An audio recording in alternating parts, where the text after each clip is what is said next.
нархи арз. бонки миллии тоҷикистон арзиши сомониро нисбат ба асъори хориҷӣ барои имрӯз 6 июл эълон кард. тибқи нишондоди бонки миллии тоҷикистон дар бозори арзи кишвар 100 рубли русӣ 17 сомониву 25 дирам арзиш дорад.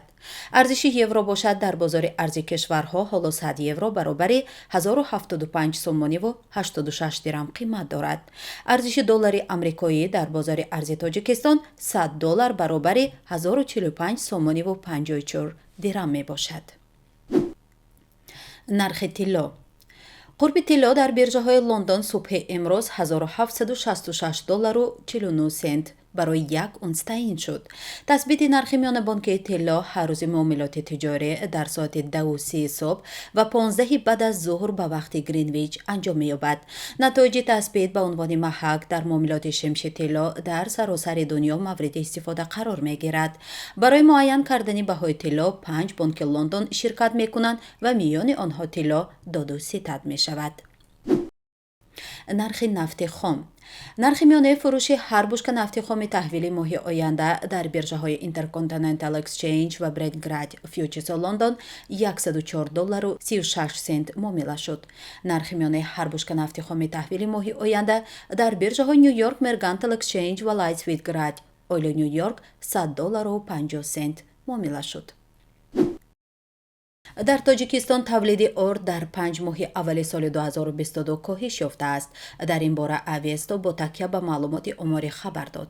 аз моҳи январ то моҳи майи соли равон дар кишвар беш аз 186,6 ҳазор тонна орд истеҳсол шудааст. маълум шуд ки инчунин нишондиҳандаҳо нисбат ба ҳамин давраи соли 2021 33,8% камтар мебошад. аксари орд аз гандуми воридотӣ тайёр карда мешавад ки аз моҳи январ то майи соли 2022 хариди он 12,5% кам шудааст. ба ин тартиб ба тоҷикистон беш аз 329,6 ҳазор тонна коло ба маблағи беш аз 102 миллион доллар оварда шудааст. хадамоти гумрукии кишвар таъкид кардааст ки воридоти гандум на танҳо коҳиш ёфтааст, балки 10,8% боло рафтааст. ҳамчунин дар ҷумҳурӣ харид кардани орд аз давлатҳои хориҷ низ коҳиш ёфтааст. воридоти он аз моҳи январ то майи соли 2022 8,3% коҳиш ёфта 14,6% афзоиш ёфтааст. бояд гуфт ба тоҷикистон асосан гандум аз ҷумҳурии қазоқистон ворид мешавад. қаблан бархе аз кишварҳо дар содироти гандум маҳдудият ҷорӣ карда буданд. аз ҷумла белорус, гурҷистон ва ҳиндустон содироти гандумро маҳдуд карданд ки дар натиҷа нархи орд дар ҷаҳон боло рафт. ба ин тартиб арзиши ин маҳсулот дар тоҷикистон дар 5 моҳи соли ҷорӣ 20,2% афзоиш ёфтааст. нисбат ба соли гузашта беш аз ҳама дар тоҷикистон истеҳсоли моҳӣ афзоиш ёфтааст. дар ҷои дуюм гӯшти мурғ ва севум гӯшти чорвои калону хурд қарор дорад. аз моҳи январ то моҳи май дар ҷумҳурӣ беш аз 58,3 ҳазор тонна гӯшт истеҳсол карда шуд. мувофиқи маълумоти идораҳои дахлдори иқтисодии кишвар, тамоюли пайдарпай зиёд кардани истеҳсоли гӯшти парранда асосан гӯшти мурғ мушоҳида карда мешавад. вазорати кишоварзии тоҷикистон гуфт ки аз аввали сол беш аз 17,6 ҳазор тонна гӯшти парранда истеҳсол шудааст ки нисбат ба моҳҳои январ-майи соли 2021 23,3% зиёд аст.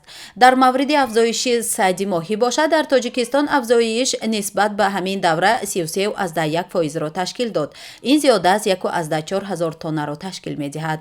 инчунин пештар маълум шуд ки аз аввали соли ҷорӣ дар тоҷикистон истеҳсоли тухм афзуд.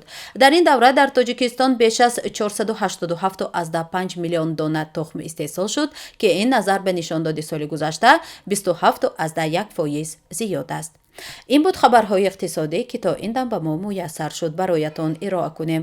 бо шумо будам Оишаи Муҳаммадӣ дар барномаи асъор ва иқтисод. баракати хонадонатон афзун бод.